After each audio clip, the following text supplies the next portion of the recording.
This month's BikeEveryHood Club Ride celebrates a few of the humans that have contributed to making San Francisco America's crown jewel.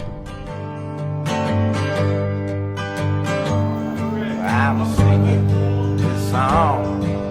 This time it was sung.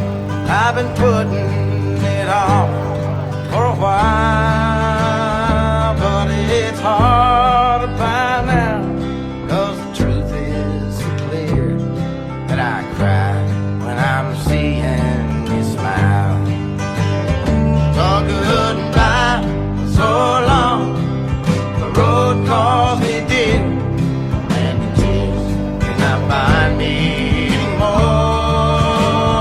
And farewell to the girl with the sun in her eyes, and I kiss you and then I'll be gone.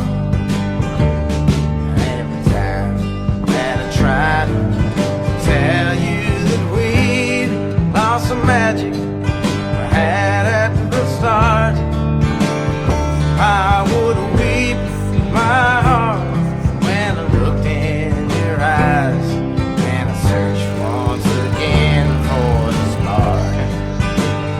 So goodbye, so long.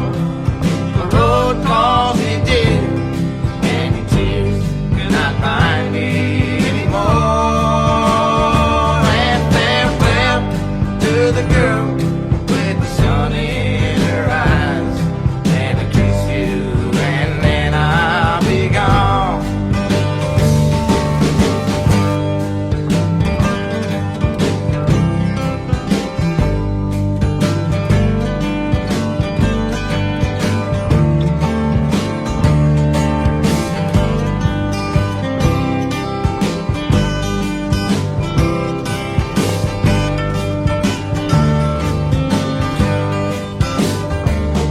I can see by your eyes it's time now to go, so I'll leave you cry in the rain.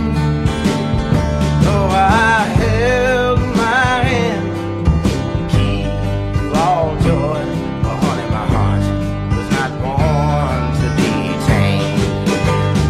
So goodbye, so long. The road calls me dear, and your tears cannot find me anymore. And farewell to the girl with the sun in her eyes, and I kiss you and then I'll be gone. So goodbye, so long. The road calls me dear, and your tears cannot find me anymore.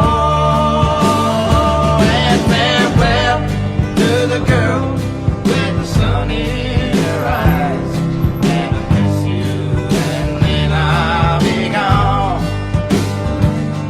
And I kiss you and then I'll be gone. When I ride the streets of San Francisco, I many times think of James Joyce's famous quote, "In the particular is contained the universal." Joyce's insight is that by focusing on detail, you can learn broader truths. Perhaps in the same way, by focusing on the attributes of certain San Franciscans, we can learn broader truths about this great city. The people I chose are all very different. Some are world famous, some just known locally. Some were born here, others are from elsewhere. All, however, have positive attributes that are reflected in today's San Francisco. Please don't take this list too seriously. There are literally millions of people who have contributed to San Francisco, many who will remain anonymous forever. Feel free to suggest others that I could cover in a future video. Finally, note that the list is in no particular order. This is our 4th monthly BikeEveryHood Club Ride. As well as getting to hang out and drink beer with like-minded people, the two other things I've really been enjoying about these rides is just the diversity of people that show up, and also the willingness of many to share with the group their own stories about the various locations we visit. Ireland originally, by the way, my name's Peter. He's Scottish, and for me to celebrate a Scottish person, he must be good. John McLaren is an absolute local legend. originally from Scotland, Uncle John, as he was fondly known, was superintendent of Golden Gate Park for 53 years. Somewhat of a benevolent dictator, he ruled over every decision made related to the park system in San Francisco for more than 50 years. Everything good about our urban parks and green spaces can be traced back to him. He famously said that there will be no keep off the grass signs in his parks. He believed that it was his duty to create a nature refuge for the common man and that the parks should be accessible to all. Another famous quirk was his resistance to statues, including this one, which was erected in his honor.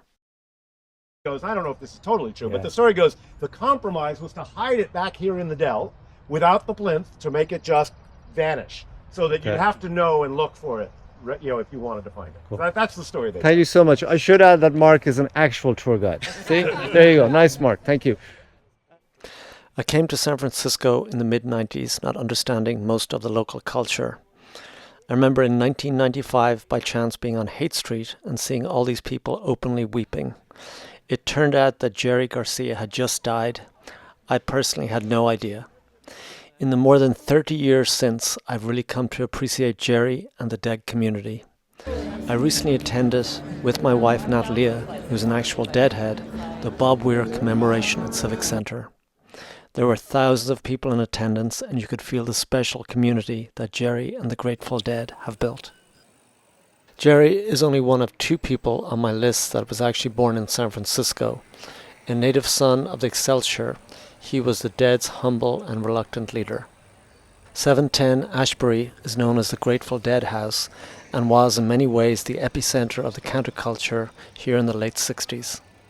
He built a movement that was for the people, offering free concerts in the nearby Panhandle and Hippie Hill in Golden Gate Park.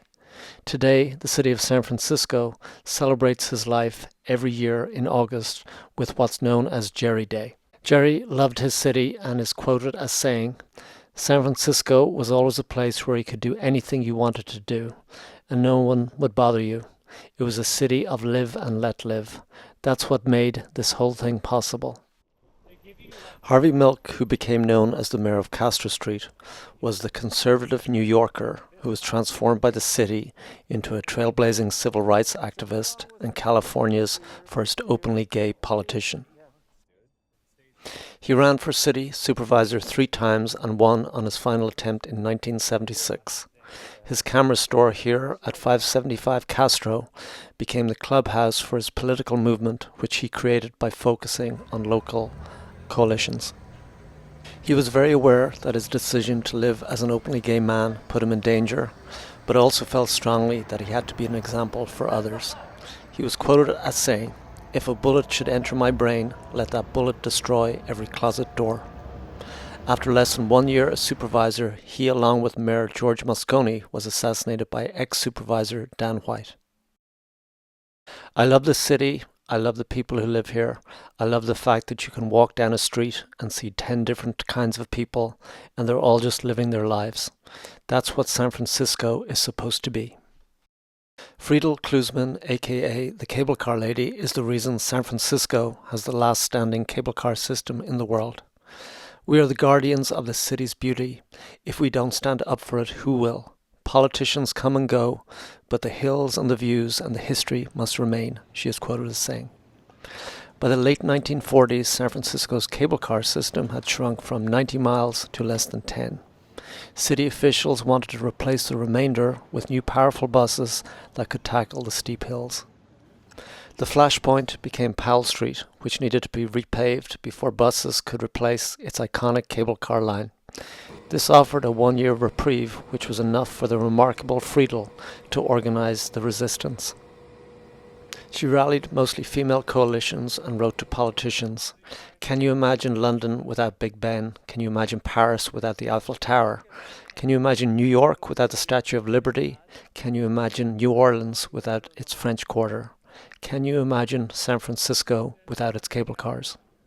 Her campaign that turned public apathy proved so successful that we are now at a point that the thought of replacing San Francisco's cable cars is unimaginable.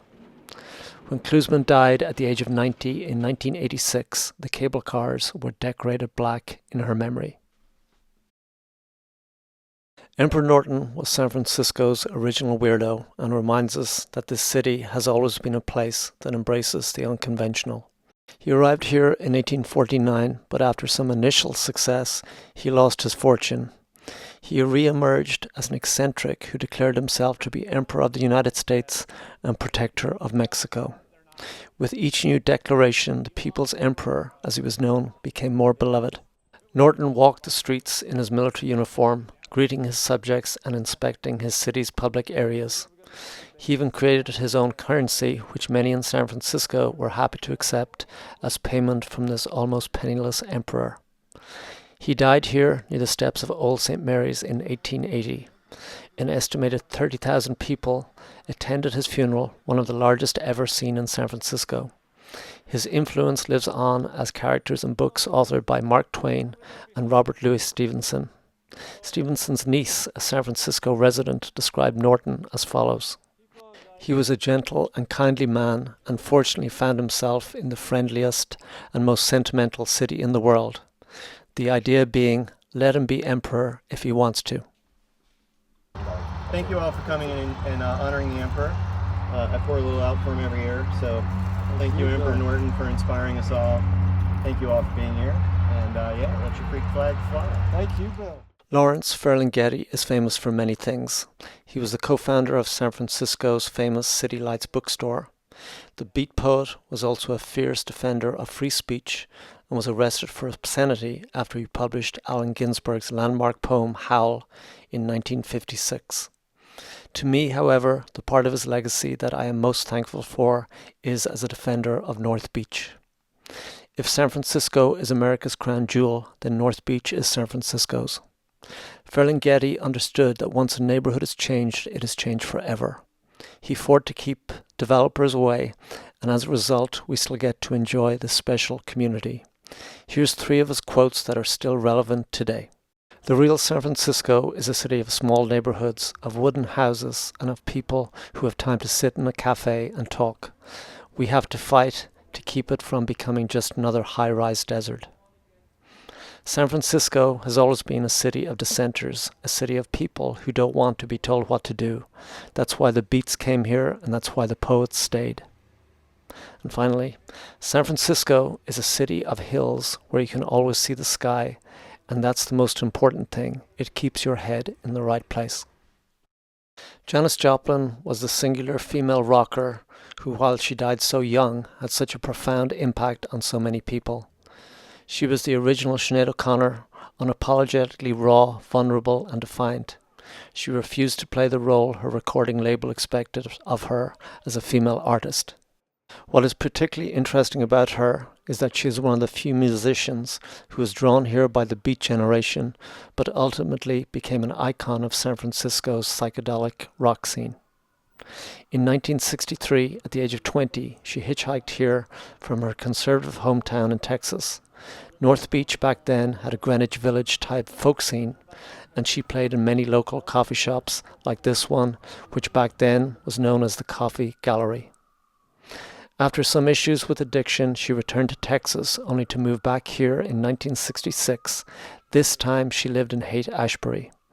After her performance at the 1967 Monterey Festival, she instantly became a leading light of the Flower Child generation and also of psychedelic rock. She is quoted as saying, "I've finally found a place where I can be me. San Francisco is the only place where I don't feel like a freak. Here, everybody is a freak." After our last stop, we spent the afternoon in Washington Square Park debating the legacy of these 7 remarkable humans.